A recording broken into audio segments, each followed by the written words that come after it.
Hi, I'm Christy Graham with Acorn Counseling Education Services. I'm the clinical director here and trained in trauma-informed care. And I just thought it's important for all of us to understand what happens to us when we go through a stressful experience. And I'm talking about a prolonged stressful experience, say um, a terrible winter storm, hurricane, um, a long-term kind of financial difficulty, even medical illnesses and things like that.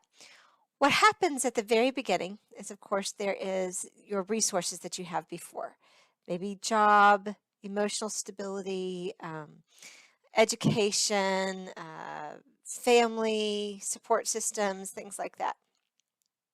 For some of us, that includes a life of privilege. Maybe we're from the suburbia. Maybe we have parents who had a high education. Maybe we had more uh, m- more positives because of other kinds of things. So at the beginning of the crisis, you have the resources that you have already, and there may be other resources that come to you. But what is going on in the crisis is you're in the middle of your crisis response. Maybe you do really well in a crisis and you can make good decisions, you feel confident, and then the crisis is over. You might think that at that point, everything's great. But usually in the middle of a crisis, you're not able to emotionally handle all the instability, all the fear, all the intense feelings. In fact, at that point, you may not even notice that you're having those intense feelings.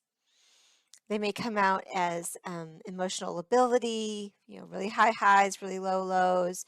It may come out in reams and reams of lists of things to do that you want to get done. But that's inside the crisis. After you have a feeling of safety, after you feel like things are back to normal, you may have an emotional release. And this emotional release can be kind of scary. I mean, you're crying and you're like, wait a second, everything's okay now. But that's a pretty normal thing. And I just want you guys to be aware that um, when you get your first vaccine or your second vaccine or your parents get their vaccines, when your power comes back on and you don't have to boil your water anymore, um, when you finally move into your house again after all the repairs have been done and everything seems to be back to normal, there's a price for that ability to handle things in a crisis. And don't be too fast to move past that. We need to acknowledge all of those feelings, feel them, get support. And usually what it takes is a hug or two, somebody to say, I hear you, I see you, I understand, and I care. And then we can move on. And then there are some of us who can't. Now, this is not a failing of our bodies or our minds or our souls. It's just a part of the way that our brains work. Some of us can't move on. We get stuck. We get stuck in the fear or the instability or the I can't trust anything. And that's when you might need to seek some help, some professional support. You'll know that that's necessary about a week or two after the event if it's still continuing to bother you. Now, this is not, I'm not talking about grief. You may need some support for grief if something has happened to a family member or yourself that was really traumatic. Um, but I'm talking about just when you're back to normal, everything's fine, and yet you still can't get quite past it.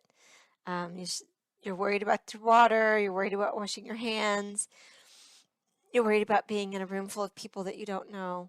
That might be when you start to look at the idea of getting some more help. It may be just talking more specifically to your friends and family. It may mean that you do some reading, some research online or with a really good book, um, or it may mean that you talk to a therapist. Acorn Counseling is absolutely prepared to help you. in your recovery from whatever kind of stressful situations you've been in. Just let us know, and we'll be here.